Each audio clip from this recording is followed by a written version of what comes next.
It is a peculiar sensation, this double consciousness, this sense of always looking at oneself through the eyes of others, of measuring one's soul by the tape of a world that looks on in amused contempt and pity. One ever feels his two-ness, an American, a Negro, two souls, two thoughts, two unreconciled strivings, two warring ideals in one dark body, whose dogged strength alone keeps it from being torn asunder. The history of the American Negro is the history of this strife, this longing to attain self-conscious manhood, to merge his double self into a better and truer self. In this merging, he wishes neither of the older selves to be lost. He does not wish to Africanize America, for America has too much to teach the world and Africa. He wouldn't bleach his Negro blood in a flood of white Americanism, for he knows that Negro blood has a message for the world. He simply wishes to make it possible for a man to be both a Negro and an American without being cursed and spit upon by his fellows, without having the doors of opportunity closed roughly in his face. This is a passage from W.E.B. Dubois's The Souls of Black Folk, which describes the concept of double consciousness. Wikipedia introduces the concept like so. Double consciousness is a term describing the internal conflict experienced by subordinated groups in an oppressive society. It was coined by W.E.B. Du Bois with reference to African American double consciousness, including his own, and published in the autoethnographic work The Souls of Black Folk. The term originally referred to the psychological challenge of always looking at oneself through the eyes of a racist white society and measuring oneself by the means of a nation that looked back in contempt. The term also referred to Du Bois's experiences of reconciling his African heritage with an upbringing in a European-dominated society. The term has since been applied to numerous situations of social inequality, notably women living in patriarchal societies. So today I've put together a bit of a presentation. I'm going to be looking at 3 different articles and posts that I think show different examples of this in action in a way. And I also want to talk a little bit about how this concept of double consciousness has been applied, and I would argue in some ways misapplied, in ways that ultimately create self-fulfilling prophecies. So I'm actually going to be reading each of these in their entirety. The first one is regarding health food and its perception as being white people food, as well as the relationship between the black community and soul food. That's the first article, which is one that I actually found because Styx Hexenhammer made a video about it. But he didn't really go much into the actual contents of it, more so just kind of pointing out how it's sort of a comically, accidentally racist sort of a thing. And this is the theme you're going to see in all 3 of these posts. But that's not the most important takeaway. The most important takeaway is, on one level, you can see this concept of double consciousness in action, in empirical reality. But also, what's not highlighted in these articles, although the articles present the example, is the fact that the solutions are there. In each of these articles, you find that there's some form of solution and some form of black agency in action. And that's the part of it that I'm going to be highlighting, that a lot of this is a matter of perspective, and you can see 2 sides of the coins. Now, what you might have noticed from the paragraph I opened with, this concept of double consciousness, as Du Bois introduced it, is actually a bit more of a kind of a self-help measure. And he's more of just explaining it as a problem and as an experience, and the solutions he's looking to involve not wanting to give up either identity, wanting to kind of have a sort of unified front. But then when you look at the way Wikipedia introduces it, there's a lot of concepts that they throw in there that are a little bit underhanded. For example, it seems to be taken for granted that the perspective of the white looking in on these otherized groups, these black people, is that it's inherently racist.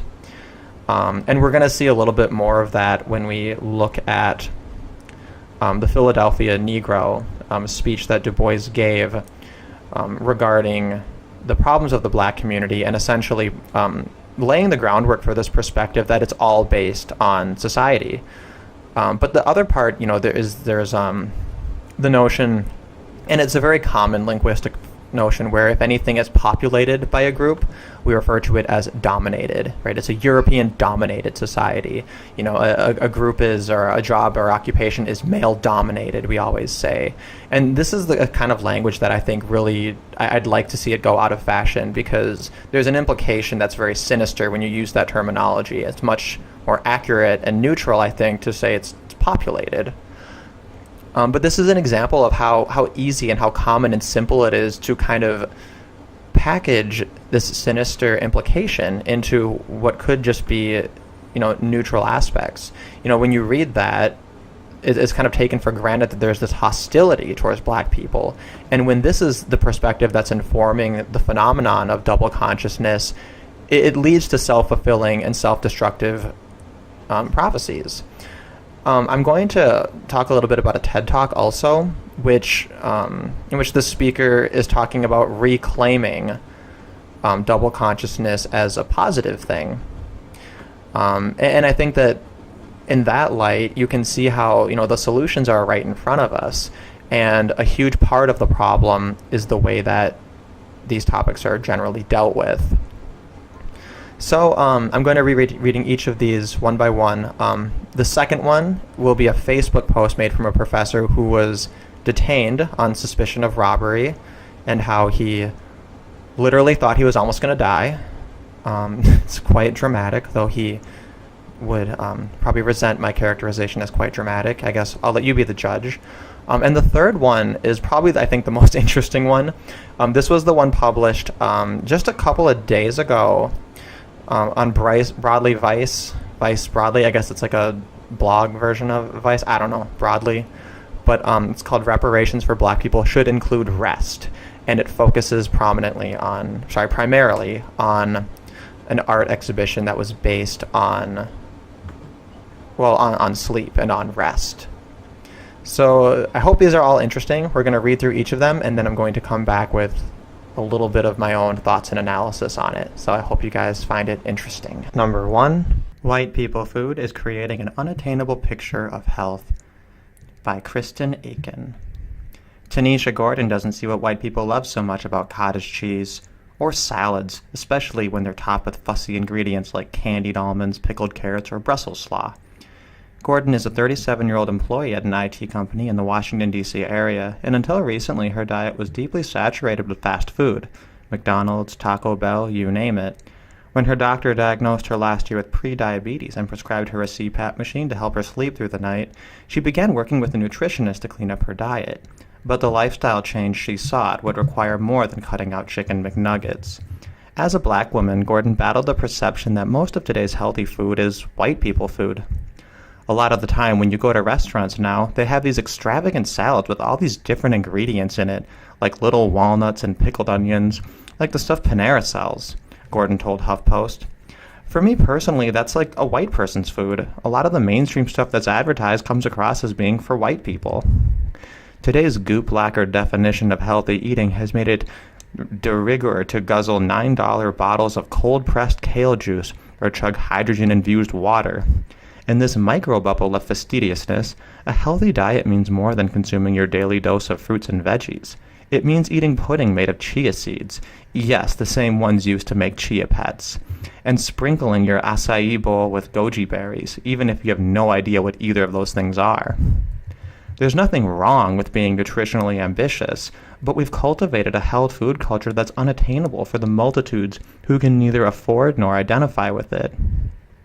You've got the dominant culture in the USA being white culture, black restaurateur Dr. Baruch Ben Yehuda told HuffPost, and that white culture has taken the power to define all things good as white and all things white as good. So that definition of healthy eating is not as accurate depiction of healthy eating. It's not an accurate depiction of eating healthy. Over the course of a year, Gordon shed 60 pounds and outgrew the need for a CPAP machine simply by making some changes to her diet. But food isn't always the biggest obstacle to a healthy lifestyle. Cultural barriers can be just as powerful. For a person who needs to retrain their mind and think differently about healthy eating, there's always going to be their struggle, getting past, "this plate is food for a white person," Gordon said. Healthy food has historically been less accessible to Black Americans in a number of ways. So, does eating healthy have to be equated with eating like white people? According to a new generation of chefs, nutritionists, academics, and patients, the answer is no. Charmaine Jones, a Washington, D.C.-based dietitian who is Black, penned a short paper earlier this year called Do I Have to Eat Like White People? That shared the dietary struggles of her clients, whom she described as primarily low-income African Americans on D.C. Medicaid. The majority of her clients seek nutrition strategies to treat obesity, type 2 diabetes, heart disease, or high cholesterol, a set of challenges that are particularly prevalent in the Black community. Gordon was one of her clients. Jones describes white people food as salads, fruits, yogurts, cottage cheeses, and lean meats, the standard low-fat, heart-healthy foods promoted by the U.S. dietary guidelines. Every 5 years, a 14-member advisory board writes those guidelines, which dictate what the average American should eat to maintain a healthy lifestyle.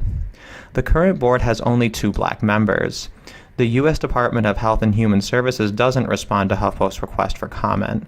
African Americans are at much higher risk for a number of genetic predispositions and health issues, many of which are strongly influenced by diet. The numbers speak volumes. Black Americans face a significantly higher risk of diabetes than white Americans, particularly for type 2 diabetes. The prevalence is 1.4-fold to 2.3-fold higher in African Americans. The prevalence of high blood pressure in African Americans in the United States is among the highest in the world. That high blood pressure is often attributed to higher rates of obesity and diabetes in the Black community, as well as a gene that potentially makes African Americans more salt sensitive. African American adults are nearly 1.5 times as likely to be obese as white adults. While approximately 32.6% of whites are obese, the rate for African Americans stands at 47.8%. Jones's clients say they didn't find it easy to get help in the Black community. I found it difficult to find a Black nutritionist. Jones was the only one I found when I was looking, Gordon said. Part of the reason I picked Jones was because she had similarities to me. I felt as if she would understand my body type more, and she would understand the culture I came from more. Even after I met her, I asked her what made her become a nutritionist, and she said growing up, she'd never seen a Black person be a nutritionist. So that was something we definitely related on, and ultimately why I picked her. That's not to say the Black community isn't without its proponents for healthy eating. Former First Lady Michelle Obama launched the Let's Move campaign in 2010 to address the problem that 1/3 of U.S. children are overweight or obese. She sought to break down cultural and socioeconomic divides by cultivating partnerships with big businesses and championing sweeping legal changes that would affect both the rich and poor. But Obama often met resistance, finding that food is an everyday comfort that many Americans aren't willing to compromise on. Jones says she runs into this problem with many of her clients. It's very frustrating, she told HuffPost. My clients feel pressured that they have to change the way they eat. They have to start incorporating foods that are not common to them. So anytime that happens, there's a resistance against the pressure.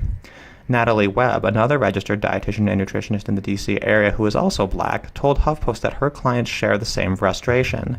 My clients absolutely associate healthy eating with eating like white folk, Webb said. I think it stems from what people see in marketing and what they associate healthy eating with, and it often doesn't include foods they're familiar with. When you change folks' food, especially people of color, it's like you're asking them to change who they are, Webb said. That's why it's so important as a dietitian to start where folks are and introduce foods that are going to be familiar, but maybe in a little different way. Psyche Williams-Forson, Associate Professor and Chair of American Studies at the University of Maryland, powerfully described how people react to interventions in their diet. When you go into a person's culture and you say, you can't eat this or you can't do that, it's like going into your house and moving your furniture. You're going to feel violated because you're going to feel invaded.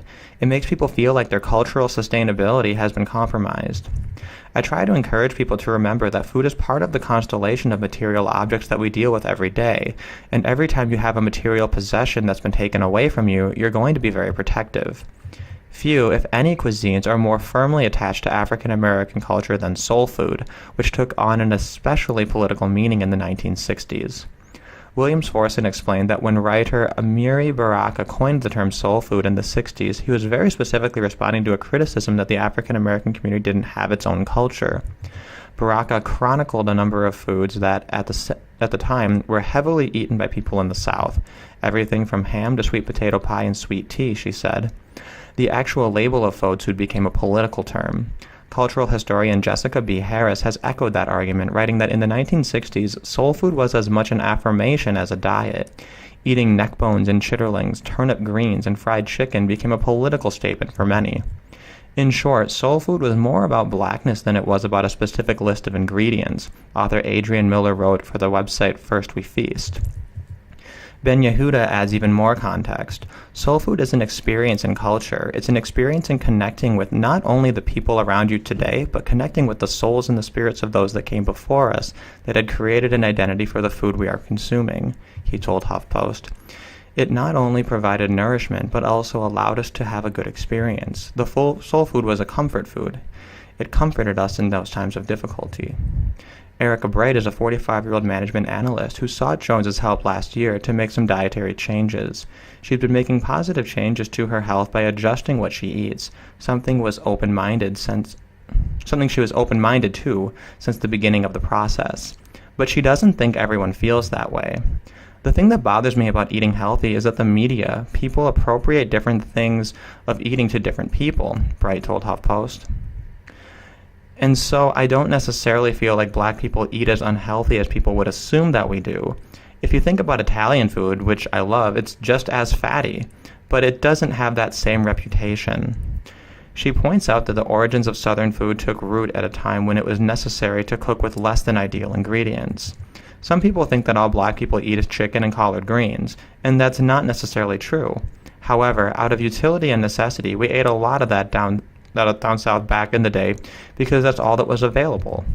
It's not like we don't know what carrots or Brussels sprouts were. Stereotyping is extremely frustrating. We all have to find an approach to food that still respects and honors our culture. We can still respect our ancestors for how they had to eat out of utility. Now, I have a lot more choices than they did. I shop at Whole Foods. I can go to Trader Joe's. It's especially evident that these diet stereotypes don't always apply when talking to someone like Novelia Bridges. Bridges is a 45-year-old nuclear chemist who lives in the D.C. area. She started seeing Jones in 2017 to treat high blood pressure that suddenly arose after both of her parents passed away. Unlike many of Jones's clients, Bridge pays out of pocket for the nutritionist's services. But more importantly, she has been eating healthfully her whole life. I was raised by a nurse, Bridges told HuffPost. I don't have to make a lot of changes once I started seeing Jones. I was used to eating the food pyramid, so I was raised in such a way that we all were real big on fruits and vegetables. Most people from the inner city or from my culture didn't eat a lot of those vegetables, but we did.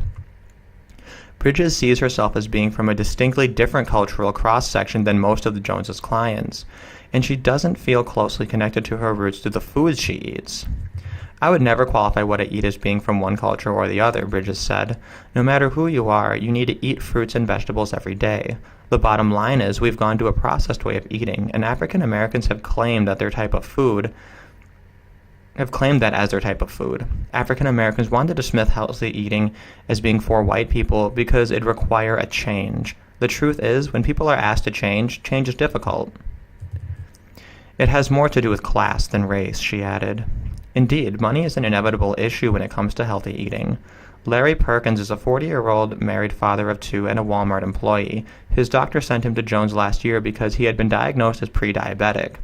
He made the suggested dietary changes with aplomb, but not without increased financial strain as he attempted to provide healthy meals to his family. The most frustrating thing about being on a diet is not having the money to purchase the stuff that you need, Perkins told HuffPost. It's hard to pay for it. A lot of the healthier meals are not marketed towards us. When you go to Sweet Green or Chopped, their menu is not geared toward low-income families. I can't take my family there to eat healthy without breaking the bank. I think it's more of a class issue than race issue because in all actuality, you've got low-income people, black and white, trying to eat healthy, and the prices really aren't geared toward any of us, Perkins said. We all want to eat healthy, but they just don't market their menu for us. Jones, too, cites socioeconomic factors as one of the primary roadblocks preventing her clients from transitioning to a healthier diet, in part because her clients do the majority of their shopping in food deserts, which lack access to affordable, healthy foods like fresh fruits and vegetables. In the United States, many low-income black neighborhoods can be considered food deserts. Based on the United States Census Bureau's Income and Poverty in the United States report from 2016, the average black household made $39,490, while the average white household made $61,858. While only 11% of white Americans live below the poverty level, 22% of the black American population did. There are, however, those who warn against using the term food desert as a blanket assessment of a community. Forson Williams explains, every community has a means of sustaining itself culinarily. Not every community may have a supermarket, but supermarkets are not panaceas. Jones has to find innovative ways to help her clients make healthy choices when the options are sparse. Most of my clients live in economically disadvantaged areas, and I have to become creative and learn what's in those stores to direct my clients how to eat healthy from those places. Though Jones teaches her clients how to make healthier soul food at home, finding healthy restaurants that serve soul food is another issue entirely. HuffPost talked to two black restaurateurs who run vegan soul food restaurants, Chef Gregory Brown and Ben Yehuda, about their experiences. Brown is co-owner of Land of Koosh, a vegan soul food restaurant that opened in downtown Baltimore in January 2011. His restaurant specializes in dishes like vegan barbecue rib tips, smoked collard greens, vegan mac and cheese, candied yams, vegan drumsticks, smoothies, and fresh pressed juices. He created his restaurant to provide patrons with a healthier version of soul food, which he says is inherently unhealthy. It's heavy, greasy, animal product based. In its original form, it was really just scraps, not the healthiest things. Black people just kind of made it taste good to make it palatable. That just became the cultural regularity. Ben Yehuda is the owner of several restaurants, including vegan soul food restaurant Everlasting Life in the Capitol Hills neighborhood of D.C. He agrees that soul food has been in need of a healthier makeover. Soul food is always greasier, it's always saltier, and it's always sweeter, Ben Yehuda said. So those three elements that we don't need more of in our diet are definitely found in a more abundance in today's soul food diet. I call it the standard black American diet, and it has created many of the health challenges that we have today because it's void of nutrition, it's full of toxins, and it's addictive. But now Brown sees a change in pop culture that's influencing the black community to make some healthy changes. Just in the past 3 years or so, you just see an influx of popularity of veganism in pop culture. You see celebrities and athletes eating a plant-based diet. You hear about NBA player Kyrie Irving, Beyonce, and Jay-Z. You hear about a lot of different celebrities going vegan, so it makes people more willing to try it if they hear about their favorite celebrities doing it. But when Brown first opened his vegan soul food restaurant 7 years ago, he saw some resistance from the black community. There's always resistance, Brown said, because people are stuck with their culture, their background, their traditions. It's part of their living. It's difficult to break people away from that, so people show a little resistance. Brown's solution to changing customers' mindsets is meeting them where they are and finding a path toward healthy eating that lies somewhere in the middle. That's the basis of our restaurant. Meet people where they are, Brown said. Black people like barbecue, and they like collard greens, they like yams. Let's offer them that, but at the same time, let's put quinoa on the menu. And let's also have some fresh fruit smoothies. That's how we integrate it into people's mindset. What do you like to eat? Let me tell you how I can make that vegan.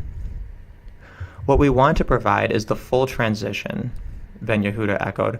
We want to meet the people who's accustomed to the fried fast food, meet them there and be able to provide them a transition point so they can engage the vegan, healthier food lifestyle. And that healthier food lifestyle doesn't have to look white. African Americans might say, I don't want to eat like white people, said Ben Yehuda. However, at the end of the day, it's not eating like white people. It's actually eating the way we used to eat before we were brought to this country. I don't think there is such a thing as white people food, Williams Forson said. But I think there are foods that have been assigned to black people, and there are foods that have been more in line with white communities. And I think soul food is largely what gets shorthanded as black people food, and things like veganism and vegetarianism get shorthanded as white people food. Quite frankly, African American people have been eating white people's food since we arrived on this continent. But a lot of the folks don't know that because the food we tend to get associated with is almost always soul food. And though redefining one's diet always comes with challenges, for Bright, the journey to a healthier lifestyle turned out to be much more personal than cultural. We can learn how to make foods that we love in a healthier way and be comfortable with that. It's not an insult to Grandma and Mommy and how they used to make these things, said Bright, whose mother died of colon cancer and whose grandmother had heart issues. I want to honor them by learning how to do this whole thing a little better. A different diet could have maybe kept them here a little while longer. It's important to me. I feel like if I can learn how to do this a little better, I'm still honoring them, and I think they'd be proud of me in the process. I think that's the kind of shift we have to make collectively. Number 2. This is a professor who has the tools to articulate how this encounter affected him. He also has the age and wisdom that allowed him to maintain his composure and not lose his life. Now, imagine a young black person who is not equipped with either. Steve Locke wrote, "This is what I wore to work today. On my way to get a burrito before work, I was detained by the police. I noticed the police car in the public lot behind Center Street. As I was walking away from my car, the cruiser followed me. I walked down Center Street and was about to cross over to the burrito place, and the officer got out of his car. 'Hey, my man,' he said. He unsnapped the holster of his gun. I took my hands out of my pockets. 'Yes,' I said. 'Where are you coming from?' 'Home.' 'Where's home?' 'Dedham.' 'How'd you get here?' 'I drove.' He was next to me now. 2 other police cars pulled up. I was standing in front of the bank across the street from the burrito place. I was going to get lunch before I taught my 1:30 class. There were cops all around me. I said nothing. I looked at the officer who addressed me. He was white, stocky, bearded. 'You weren't over there, were you?' He pointed down Center Street toward Hyde Square. 'No, I came from Dedham.' 'What's your address?' I told him. 'We had someone matching your description just try to break into a woman's house.' A second police officer stood next to me, white, tall, bearded. 2 police cruisers passed and would continue to circle the block for the 35 minutes I was standing across the street from the burrito place. 'You fit the description,' the officer said. 'Black, male, knit hat, puffy coat. Do you have identification?' 'It's in my wallet. May I reach into my pocket and get my wallet?' Yeah. I handed him my license. I told him it did not have my current address. He walked over to a police car. The other cop, taller, wearing sunglasses, told me that I fit the description of someone who broke into a woman's house, right down to the knit cap. Barbara Sullivan made a knit cap for me. She knitted it in pinks and browns and blues and oranges and lime green. No one has a hat like this. It doesn't fit any description that anyone would have. I looked at the second cop. I clasped my hands in front of me to stop them from shaking. 'For the record,' I said to the second cop, 'I'm not a criminal. I'm a college professor.' I was wearing my faculty ID around my neck, clearly visible with my photo. 'You fit the description, so we just have to check it out.' The first cop returned and handed me my license. 'We have the victim, and we need her to take a look at you to see if you are the person.' It was at this moment that I knew that I was probably going to die. I am not being dramatic when I say this. I was not going to get into a police car. I was not going to present myself to some victim. I was not going to let someone tell the cops that I was not guilty when I already told them that I had nothing to do with any robbery. I was not going to let them take me anywhere, because if they did, the chance I was going to be accused of something I did not do rose exponentially. I knew this in my heart. I was not going anywhere with these cops. I was not going to let some white woman decide whether or not I was a criminal, especially after I told them that I was not a criminal. This meant that I was going to resist arrest. This meant that I was not going to let the police put their hands on me. If you are wondering why people don't go with the police, I hope this explains it for you. Something weird happens when you are on the street being detained by the police. People look at you like you are a criminal. The police are detaining you, so clearly you must have done something. Otherwise, they wouldn't have you. No one made eye contact with me. I was hoping that someone I knew would walk down the street, or come out of one of the shops, or get off the 39 bus, or come out of JP Licks, and say these cops, "That's Steve Locke. What the fuck are you detaining him for?" The cops decided that they would bring the victim to come view me on the street. They asked me to wait. I said nothing. I stood still.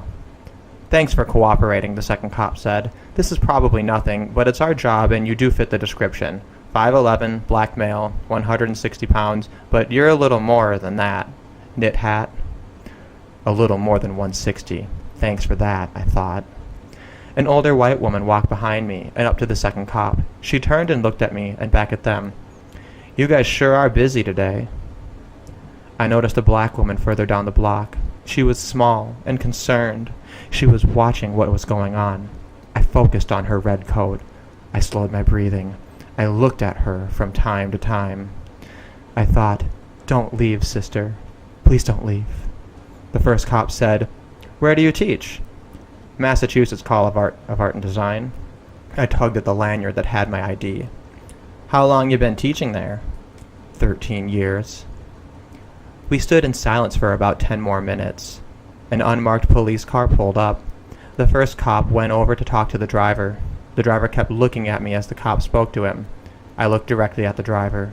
He got out of the car. "I'm Detective Cardoza. I appreciate your cooperation." I said nothing. "I'm sure these officers told you what's going on?" They did. "Where are you coming from?" "From my home in Dedham." "How did you get here?" "I drove." "Where is your car?" "It's in the lot behind Bukhara." I pointed up Center Street. "Okay," the detective said. "We're going to let you go. Do you have a car key you can show me?" "Yes," I said. "I'm going to reach into my pocket and pull out my car key." "Okay." I showed him the key to my car. The cops thanked me for my cooperation. I nodded and turned to go. "Sorry for screwing up your lunch break," the second cop said. I walked back toward my car, away from the burrito place. I saw the woman in red. "Thank you," I said to her. "Thank you for staying." "Are you okay?" she said. Her small, beautiful face was lined with concern. "Not really. I'm really shook up, and I have to get to work." I knew something was wrong. I was watching the whole thing, the way they are treating us now. You have to watch them. "I'm so grateful you were there." I kept thinking to myself, "Don't leave, sister. May I give you a hug?" "Yes," she said. She held me as I shook. "Are you sure you're okay?" "No, I'm not. I'm going to have a good cry in my car. I have to go teach." "You're at Massard. My friend is at Massard." "What's your name?" She told me. I realized we were Facebook friends. I told her this. "I'll check in with you on Facebook," she said. I put my head down and walked to my car. My colleague was in our shared office, and she was able to calm me down. I had about 45 minutes until my class began, and I had to teach. I forgot the lesson I had planned. I forgot the schedule. I couldn't think about how to do my job. I thought about the fact my word counted for nothing. They didn't believe that I wasn't a criminal. They had to find out. My word was not enough for them. My ID was not enough for them. My handmade, one-of-a-kind knit hat was an object of suspicion. My Ralph Lauren quilted blazer was only a puffy coat. That white woman could just walk up to a cop and talk about me like I was an object for regard. I wanted to go back and spit in their faces. The cops were probably deeply satisfied with how they handled the interaction, and how they didn't escalate the situation, how they were respectful and polite. I imagine sitting in the back of a police car while a white woman decides if I am a criminal or not. If I looked guilty being detained by the cops, imagine how vile I become sitting in a cruiser. I knew I could not let that happen to me. I knew if that were to happen, I would be dead. Nothing I am, nothing I do, nothing I have means anything, because I fit the description. I had to confess to my students that I was a bit out of it today, and I asked them to bear with me. I had to teach. After class, I was supposed to go to the openings for First Friday. I went home. Number 3. Reparations for black people should include rest. Just as sleep deprivation was used as a means to control slaves, the modern-day sleep gap weighs down many black people today. What happens to a dream deferred? Does it dry up like a raisin in the sun, or fester like a sore? Asks Langdon Hughes in the haunting lines of his poem Harlem, written nearly 70 years ago. Hughes' words remain just as relevant as ever. Harlem is typically read as referring to black aspirations, the crushing of dreams, and particularly the promise of racial equality by American society at large. However, his words here may apply to literal black dreams as well.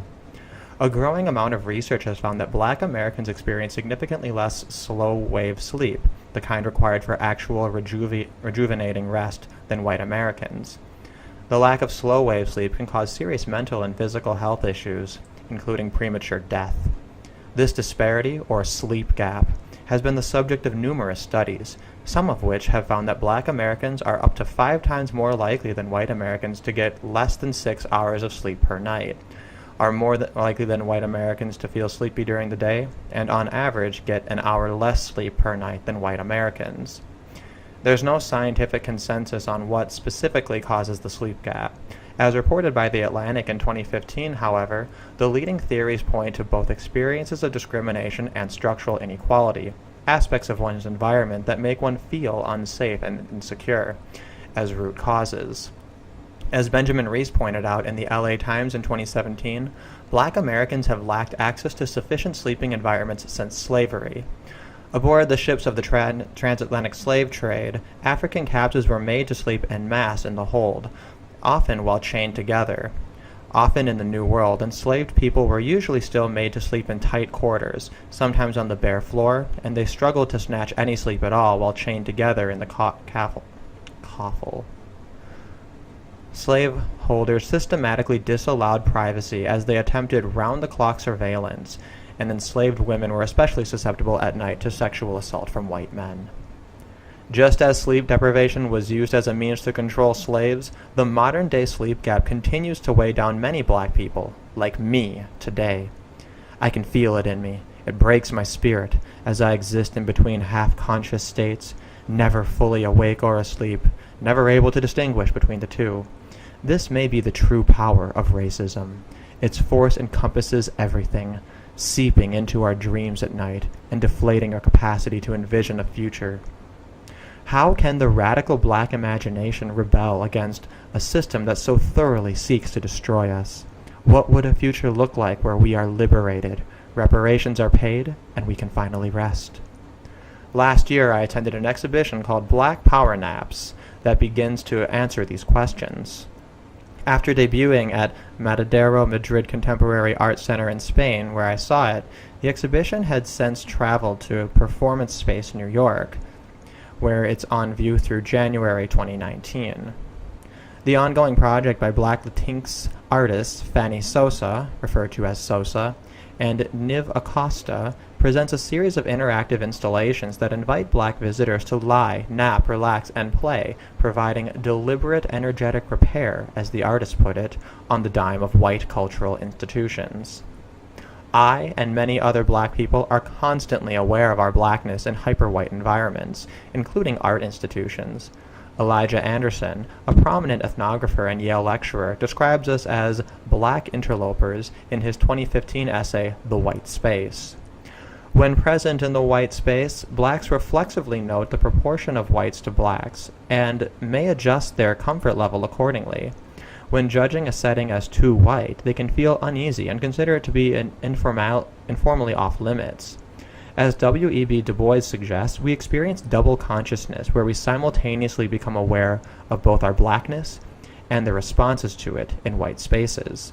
The surveillance our bodies experience in art institutions, from being followed around in the gift shops to being watched by the gaze of their gallery attendants, and all amidst our undivided collection of artworks and all amidst an undivisive collection of artworks and workforce, informs our feelings of exclusion. But perhaps Black Power Naps does something different. It is designed with black people in mind, inverting a white art institution into a black space, where the black body is at the center around which all the show's installations conceptually orbit. To enter Black Power Naps, you must take off your shoes. Removing one's shoes is an act associated with sacred places, a symbolic gesture of leaving the world's toxicity behind. Once inside the room, you see 6 healing stations before you, each invented, as the artist put it, to evoke different bodily sensations through physical contact. Each is adorned with silks, satins, and chiffons in delicate pastel hues to create a cozy cocoon of a room. The stations include the black bean bed, a pool filled with uncooked black beans designed to soothe someone experiencing a panic attack. If you lie in the pool, the beans swallow your body while coating the skin, enveloping you in comfort. The air swing, meanwhile, is a swing surrounded by 3 silent fans intended to increase the amount of oxygen you breathe in and, effectively, improve sleep.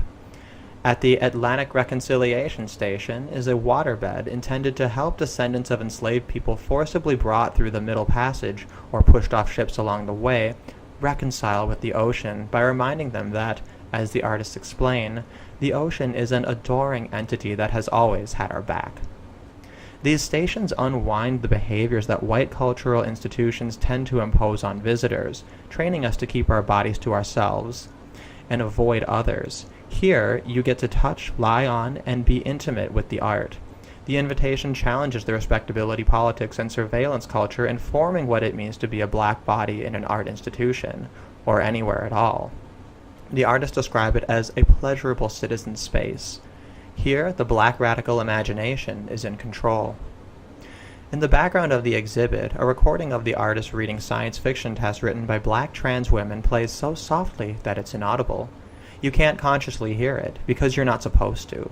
The soundscape is intended as subliminal messaging designed to program empathy into white visitors, the artists tell me.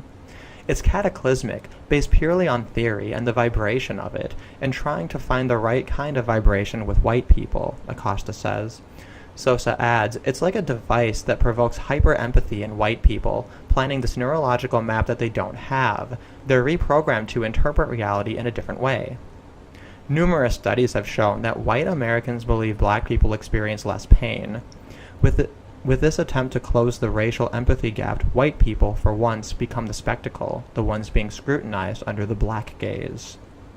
When visiting the exhibition in Spain, like many other European nations, Spain has yet to apologize for its role in the transatlantic slave trade, attendees were greeted with texts that boldly declared the artist's intention, which provided context to the installation's purpose. I was struck by the number of white visitors who still seemed oblivious to this mission, taking selfies with the collection's Liberación y Reparación LED sign. The various apparatuses in the exhibition, framed by the language the artist used to describe them, evoke a hybrid between a black pleasure room and a laboratory. In doing so, it calls upon and reimagines a history of black bodies being tortured under the guise of experimentation. Think, for instance, of the Tuskegee experiments, or the story of Henrietta Lacks. These stations, too, are experiments, but ones rooted in facilitating reparations for black people. They are also reminiscent of initiatives led by the Black Panther Party, whose services included free healthcare and breakfast programs for black people, demonstrating that black power activism can take many forms and that black art is inherently political. Black Power Naps complicates the idea of reparations for black people, reminding us that reparations are not solely about money, but also time. Time is an asset of capitalism. It is, in itself, a kind of privilege that has translated into financial wealth for white people. If we reframe centuries of unpaid slave labor as a sick leave, annual leave, or overtime, then we, the descendants of the enslaved, are heavily owed. We also have reason to be restless, angry, and, as Hughes predicts in Harlem, ready to explode. This sentiment is shared by the artists, who believe a call to action means front lines existing in our bedrooms as well as in the streets. Time, as we know it, is a colonial invention and forms the backbone of American society, making the radical distribution of time inherent to white privilege. As whiteness dictates freedom, education, pleasure, and social mobility, have you ever wondered why so many of those considered to be our greatest artists or philosophers are white men? Who among us has access to time to make masterpieces or to think without dealing with the impacts of oppression? Racism robs us of our time to be creative, to dream, or simply be. In addition, black people are both disproportionately incarcerated and expelled from schools in the United States and many other Western countries. If black children were given the same amount of time as their white peers to remain in education, this would disrupt the school-to-prison pipeline, a phenomenon that disproportionately affects black youth. Our dreams are constantly deferred. By inviting black people to stop and rest, Black Power Naps begins to let us reclaim our time. And in doing so, it restores our capacity to dream as black people, to imagine a future of black rest, relaxation, and idleness. When was the last time you enabled black people to rest? All right, thanks for hanging with me there. I know this is getting a little bit long, but I did want to include these pieces in their entirety because I think that the full perspective behind them is actually pretty interesting and pretty valuable. And for each of these, there's basically two sides that I want to highlight. The first side is that you can see how somebody in this mode of thinking who has this, this sort of experience of what was described as double consciousness, you can see how it kind of makes sense from that perspective. The problem, though, is that in the application of these, what's really being missed is the opportunities for agency. And what's also happening is there's kind of this automatic portrayal and really projection of resentment onto the out group. So I'm going to start with the third one. I'm actually going to go in reverse order. So you notice that article ends with the question, what have you done to help enable black people to rest? And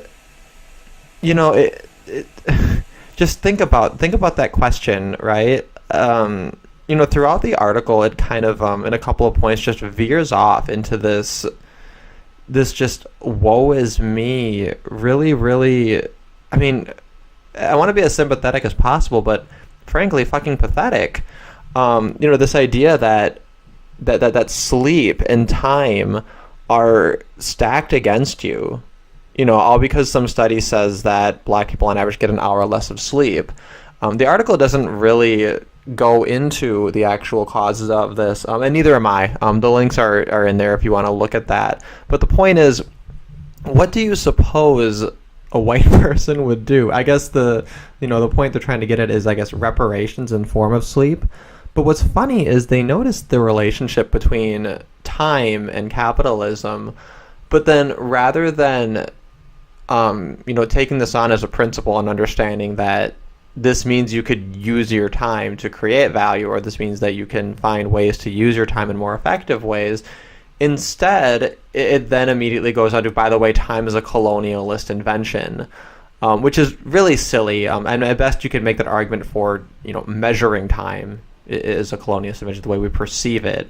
But the fundamental reality is no matter how you divide it up or how you perceive time, everybody does have 24 hours in a day, and everybody has one lifetime.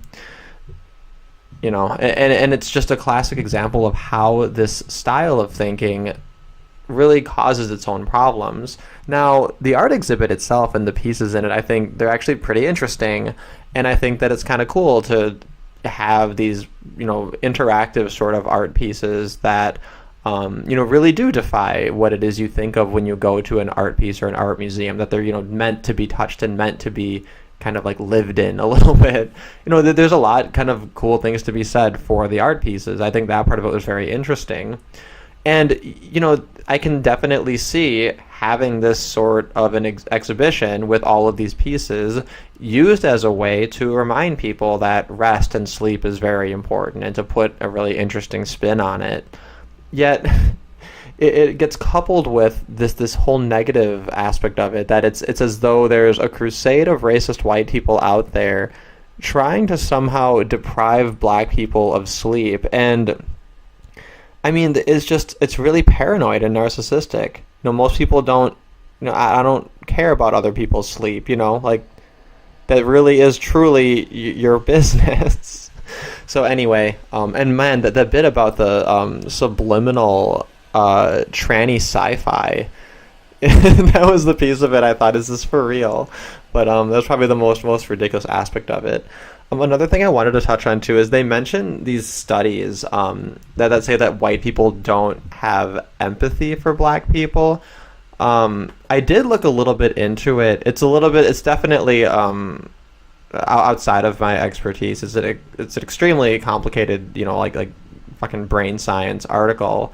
But I just want to highlight a certain clip from there that, from the conclusion, as far as I can tell, that seems to really contradict the findings as it's being portrayed in this article, I can say with a lot of confidence that they're oversimplifying it, and I don't even think that they would contest that. But, I mean, check this part out here. It says, our participants belonged to a homogeneous population with no real-life experience with black populations. Therefore, we have no reason to assume that they perceive the black body expressions as representing the outgroup. More specifically, IPL is a crucial hub in a number of action and emotion-related processes associated with body emotion expressions. The IPL in particular has been linked to affective body processing, and as part of the dorsal processing stream, plays an important role in action, observation, execution. Therefore, the heightened activity to these other race bodies may be more related to an increase in action-related perception. The right IPL responds to salient environmental events such as target detection. It has also been shown that right IPL is involved in maintaining attention, these two functions that make the IPL particularly suitable for a role in phasing altering when behavioral goals need to be adapted in response to salient stimulus. This line of argument is consistent with evidence from monkey research showing connections of the subcortical structures in superior colliculus, hippocampus, and the cerebellum to specific subregions of the IPL. Another aspect of the results that stresses the role of ethnicity is related to the positive activations obtained here for black happy bodies in areas related to the literature to empathy. The cingulate gyrus figures prominently in fMRI studies of empathy and social cognition, but also in research on reward in relation to social factors. So, I don't know. My kind of layman's interpretation of that is that it seems like this study that they've linked here probably isn't really proving what they say it is. But if anybody who can kind of do and explain it like I'm five of this here, to see if maybe I'm misunderstanding something, or if they can, offer the explain it like I'm five version of that, I'd really appreciate that. That'd be something great to toss into the comments section. Now, the second piece, oh my God, I don't know about how mean I want to be, but professor for 13 years, and I just feel like there's a lot of really basic aspects of that situation that it's amazing to me that he's missed it, So I mean, I'm not sure what alternative he's looking for. One where you're just not allowed to ever detain a black person because they can just whatever their story is, you have to automatically believe them, The funny part is the juxtaposition between his own inner monologue, very gloom and doom, very dramatic, and then the cops are kind of just doing their fucking business, Now, the point of this one is that the way he's handling himself with the cops is what you're supposed to do. It's what anyone should really be expected to do. If you're innocent, you should expect, in an ideal situation, that if you are, kind of friendly and compliant, that you'll be exonerated, which is exactly what happened in this situation. And then, behind all this, behind his veneer of, complying with the cops, he says, he wishes he could spit in their face, and of course it's the racist white people. It's the white woman who got her house robbed or got her house burglared or whatever. She's the problem, fuck her for describing the person who did this. And it's amusing because it's putting the onus on all of white people to, I guess, not be victims of black crime, rather than understanding that, the reason this sort of a situation might happen to a black person more often is because black people commit way more crime. This is just FBI fucking crime statistics 101, and anybody who's the victim of a crime, unless you had something to do with the crime, kind of like this Jasmine Barnes case that's been all the rage recently. I shouldn't say all the rage, that's kind of insensitive. That's been on people's radar, we'll say, largely due to the way it was portrayed and the public response to it. But anyway, the point is that when you're a victim of a crime, you have every incentive to accurately describe the perpetrator to the best of your ability, because if they find someone who's innocent, there's a really good chance they're just going to be able to prove their innocence.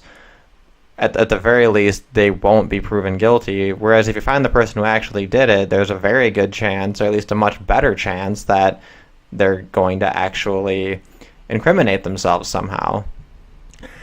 But this doesn't occur to him that, maybe there's an issue with this other black person who must have committed this crime. Unless the woman's just making the whole thing up for attention. I guess that's not impossible, but that seems improbable relative to, the assumption that there's someone who stole something from her.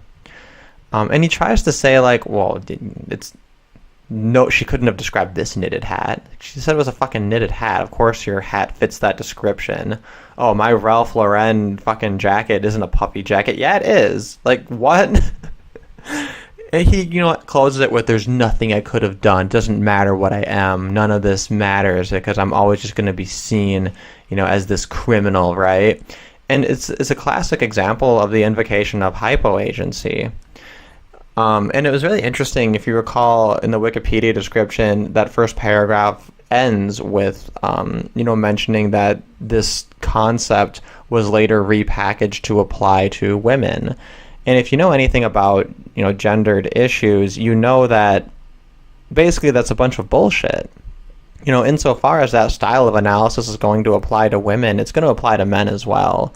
And the same, I think, is true to a degree when it comes to these racial issues. I don't think that people in the double consciousness, or people who see this as a useful conception for the way black people look at reality, the implication seems to be that people of other races or people of other groups or people who are different in other ways don't ever have this sensation of being watched or being perceived by others. Now you might say, yeah, it's different, but yeah, of course it's different. It's different by definition. This was when I first learned about, concepts of diversity and thing. It was obvious to me that, this is going to apply in a multifaceted way. This is going to be extremely complicated. It's going to be every single individual person is going to have this infinitely complex, totally unique perspective. And that's the value in diversity, is all the difference of it. But of course, what you find is that they create this style of analysis and put things on this level of resolution so that they can control the narrative and so that they can play the alpha victim. So it's not designed to try to understand the world and to apply it in a neutral way where you can see that it applies to everyone in different ways. Like true intersectionality includes what you had for breakfast in the morning, if you really boil it down to, the highest possible resolution. When it comes to differences that make a difference, there doesn't really seem to be a lot of merit to this approach that puts so much emphasis on race and ignores extremely obvious and extremely basic realities of the situation. Now, the other part of it, too, is this is actually an opportunity for educating, particularly young black males, and saying, hey, here's an example of things you can do when you're encountering a police officer that's going to potentially help save your life. Because when you're looking at, these issues of black people being shot by the cops, at least, you could claim there's a cop conspiracy to always say that they were resisting, but at least insofar as we see video evidence, there does seem to be a problem of resisting arrest. And if you stop giving people, stop giving the police, an out, stop giving them that excuse by not resisting, then, I think that we'd see a lot less disparity in that. That's I think a pretty obvious conclusion, but under a double consciousness, under this style of thinking, they don't view it this way. People just don't view it this way. Instead, the whole point of this post is, this is my reality and this is how shitty it is, and there's nothing we can do to solve it until white people just stop being racist, right? Instead, this opportunity, this experience could have been something that you use as an educational opportunity directed at groups that are statistically more likely to be in this situation to potentially save lives. But no, instead they're going to read this and they're going to be full of more resentment, and it's going to make them more likely to resist, I would argue. So this is just another example of how this style of thinking is creating its own problem, and it's inevitably backfiring. This was the case in the first piece as well. They talk about soul food and its political implications. Well, who the fuck politicized it? Who made soul food a part of a cultural identity and tied it all up with this entire narrative of being othered and being separate from society? You know, it wasn't racist white people that forced black people to eat shitty. That's just not the reality of things. And it seems like, you know, and in that article, the first piece is my favorite just in terms of like good practical advice, because there is a lot of positivity in it. And, you know, the solution of offering, you know, something halfway that's palatable to people, you know, it is really practical and really makes a lot of sense. So the point is that in all three of these, you see that there are solutions on the table. You know, take a nap, don't resist arrest, and, you know, even if you can't eat, you know, all of the super trendy healthy foods, you know, those probably aren't even the best foods anyway. You know, to eat healthy, it really is a lot of the simple things. They gave the example of the woman who, you know, ate healthy her whole life, and she doesn't tie her sense of self and culture and identity to her food. And really, it was this style of thinking under double consciousness that promoted this explicitly political tie of these just shit, garbage fucking foods to people's identity, and then made it something that was intractable in the community. You can't expect white people to eat for you and sleep for you and to not ever report crimes or enforce laws, right? These are kind of the implicit expectations that are being put on white people under the guise of, as a black person, my expectations are unrealistic. So the next thing I want to get into is this TED Talk where she's actually flipping the idea of double consciousness, trying to basically reappropriate it in a positive way in terms of education. Dubois claims that one ever feels his twoness, an American, a Negro, two souls, two thoughts, two unreconciled strivings, two warring ideals in one dark body.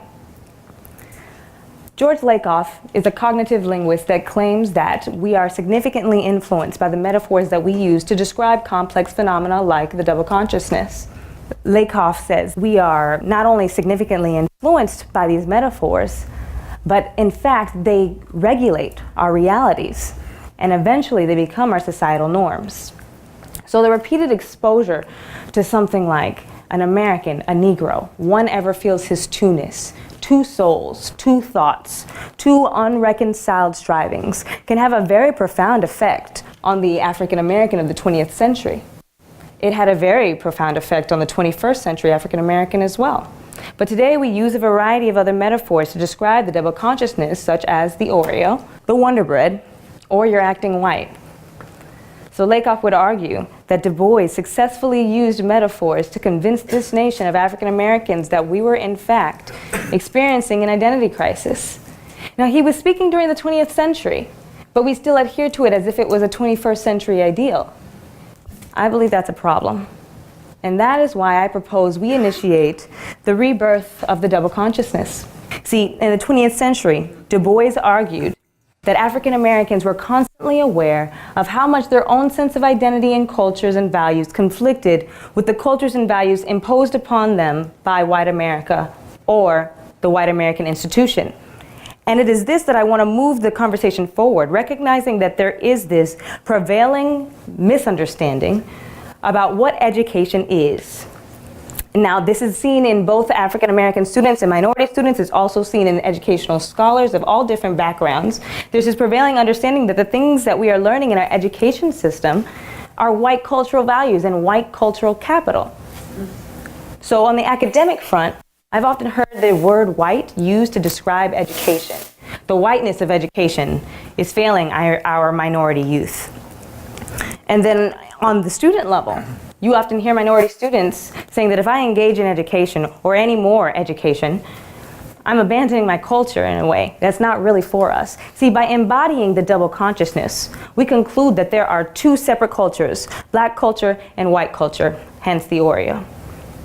And so in embodying this double consciousness and realizing that there's a black and a white, we somehow get confused. And so when you think of black culture, you don't typically think of education, but why so? I mean, maybe because the institutions that we're learning in right now were originally created by white Americans for white Americans, and we can't really do anything about that historical choice to create institutions for white Americans without minorities in mind. We can't do anything about that, but we can go back and think about what it is that we actually consider black culture. So when you think of black culture, you think of dancing, singing, food, athletics. Well, I'm starting to think a little bit differently about black culture, or some of the characteristics at least. For example, the collard greens that we eat, or the chitlins that we eat, those were foods that we used or that we ate because they were given to us as slaves on the plantations. The slang that we use, that are as typically understood as African American conversation, is a product of not being able to read and write. Also during slavery, many of the characteristics of what we consider black culture today can be considered the culture of the oppressed. But we hold on to it as if it's our intrinsic nature. And I ran into this conflict, this inner conflict, when I was in middle school a lot, as if when I invested in education, I was somehow abandoning my culture. Or if I spoke in complete sentences, I was somehow white. Now, what would Du Bois say about this moment in time where African American students or minority students are so confused? Would he say that we're misunderstanding the double consciousness? Or maybe he would say that the theory was most useful for African Americans of the 20th century. Or maybe he would say that we as a community of 21st century African Americans and minority students are taking the language much too far, and maybe using it incorrectly, to the point where we believe that there are two warring bodies. One of them has education, the other one doesn't, and we have to choose. For the sake of our progress as minorities, especially concerning this problem of education, we have to make sure we're cautious of the words that we use to describe education. We have to eliminate the Du Bois identity crisis, and we have to baptize the double consciousness. The thing that I really appreciate about this TED Talk is that she seems to have found the path to unity within double consciousness. You notice that she's not completely disowning or throwing away the concept entirely, but rather she's taking what's useful from it. You know, the fact that these perceptions really do affect people's attitudes. These really do have an impact on the way people go about their lives. But she's not using it or invoking it in this fatalistic sense to just create essentially an excuse for all sorts of behavior. Rather, she's carving out some space for agency and using that as a path to move towards a unity of the double consciousness. And this is one of the things that was mentioned, when the concept was first coined, was that the whole struggle of it is that there's a strive for unity. There's a strive for wanting to be a part of the culture. What you'll notice is that a lot of this victim politics and a lot of what's being promoted under the guise of social justice and in sociology is actually not a striving toward unity, but a striving toward reinforcing the double consciousness and giving it power and in seeing it as this fatalistic thing that's completely insurmountable, or at the very least is insurmountable from the agency of the people experiencing it. That is to say, all of the agency is put upon the other group. You know, it's always the rest of society that needs to change and bend to be shaped around it. I'm going to include a clip at the end here that I think really illustrates a style of thinking that is using double consciousness in order to perpetuate the divide between the two consciousnesses rather than seeing that path to unity.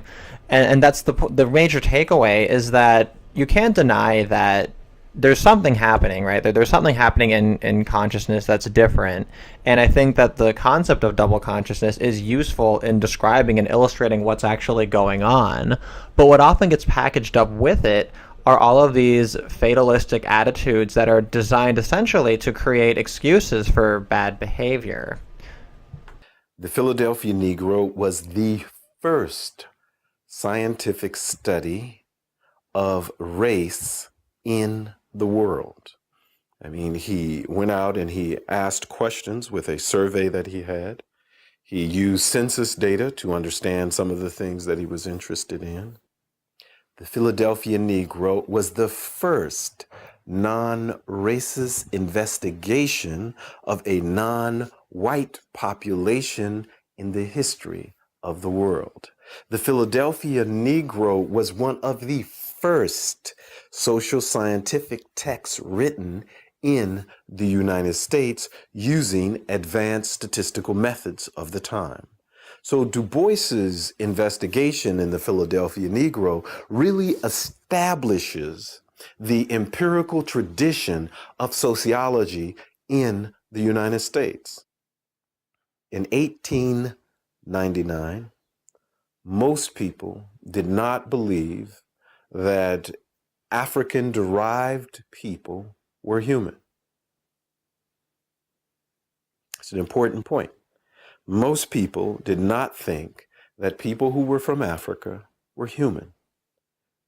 Du Bois fundamentally challenged that question. One of the very strong lessons of this book is that so many of the problems faced by Negroes of that day, or Black people, are to be attributed to the environmental conditions that they face, not to something innate. He felt that many white people of that day and time were more than ready to blame the Blacks for their situation. He thought this was wrong, a wrong way to think about Black people, the wrong way to think about race. And he slightly said, no, it's not the study of the Negro problem, because the Negro is not a problem. But the Negro does have problems, and those problems are with the society that we are in. And therefore, he was making a claim that what needed to change was not the Negro, but the society. And then I made up my mind that knowledge wasn't enough. That even if people were ignorant of essential matters which they had to know, they wouldn't correct their actions without more realization of just what the difficulties were. They had not only to know, but they had to act. And so I changed from studying the Negro problem to propaganda, to letting people know just what the Negro problem meant in what the colored people were suffering and what they were kept from doing. I think one of the clear indications of this today is looking at something like the prison population. So typically we assume that the prison population is in itself a problem. But on closer reflection, with this number of people going to prison and the concentration of those numbers in the African American population, there has to be something broke with the society. There is either something broke with the society, broke with the criminal justice system, or Negroes are indeed a problem, not a human group with problems. So from the Du Boisian point of view, then we should be arguing that there is something wrong with the criminal justice system which will imprison so many men and women. Now, to be clear, I'm not taking a hard stance that absolutely no environmental factors matter at all. But I think that what you can see from these clips is that it looks like what had happened is you have this pioneering of work that, turns these ideas on its head and says, well, maybe there is a problem with society. And it seems like what happened was, however much merit this position does have, it's been taken to the extreme where we see, racism of the gaps style arguments, where literally all disparity is meant to come down to some sort of environmental factor 100% of the time. And I think that that's about as wrong as assuming that there's something always inherently wrong with a group of people. It's obvious that the answer seems to be somewhere in the middle, and obviously it's a very complex question where to draw that line. But when it comes to addressing these problems as a person, particularly for a person struggling with a sort of double consciousness, obviously, the most productive way to move forward in your own life is going to be to recognize your own agency, to take ownership of that agency, and to move forward with it. Once you start to move the pendulum so far in the direction of assuming that the issues are environmental, then what you're doing is a form of hypo-agency. You're taking that agency and putting it off onto others, and at that point you no longer have the power to influence your own destiny.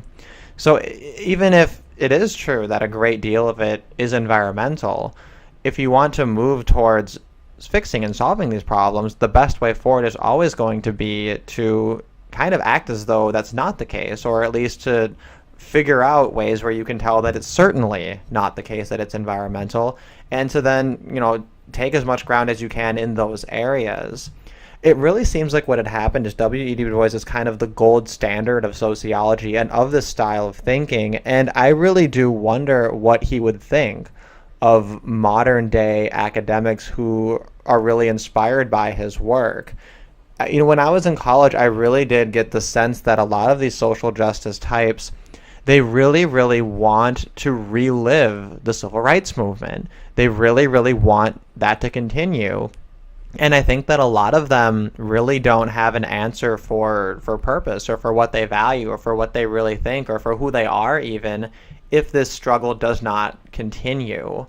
And what you can see is that these narratives that put all of the issues onto environmental factors, insofar as that's not the case, it's going to simply create more self-fulfilling prophecies and continue to exaggerate this form of struggle, this form of conflict within two consciousnesses. So at that point, I think that I've said just about everything that I'd like to say. This last clip I'm going to include, is that this woman's her own take on it, and I think that it's an example of how this style of thinking kind of goes off the rails and goes too far. It's almost a little bit too poetic. Now, if you want to look more into the other side of this notion that there was oppression of black people, I would say that looking into alternative hypotheses' videos is probably a pretty good starting point, because he takes a pretty hard line in making the alternate case that you're often really not allowed to look into. So I've included, I guess it's my favorite video of his in the description, which is the dead end of the MLK myth. Now, I don't know if I 100% agree with his conclusion. He does take it pretty far. But, like I said, I think that in exploring, all aspects of this and in looking in every direction of it, that's a very valuable perspective to include as well. But anyway, this has gone on, I think, long enough. I'm going to conclude with just this clip that is, I'm going to let it speak for itself. And thank you all for listening. I hope that this was really interesting. It's kind of a different sort of video. Let me know what you think, and I'll see you guys in the comments section. Keep it easy. We're talking about the idea that you're trying to do what society wants you to do. You're trying to participate in society, but you're participating in a system that has been built against you. Or you're participating in a system that has not been built for you. What we're trying to do as black people is we're trying to live up to the standards of a society that does not include us in the standards that it's set. And so W.E.B. Du Bois understood this, and so did other black sociologists understand this. So we are not living in a time where W.E.B. Du Bois lived. However, we're definitely living in a time that has remnants of his time. And also, we still have people today who are alive that experienced slavery.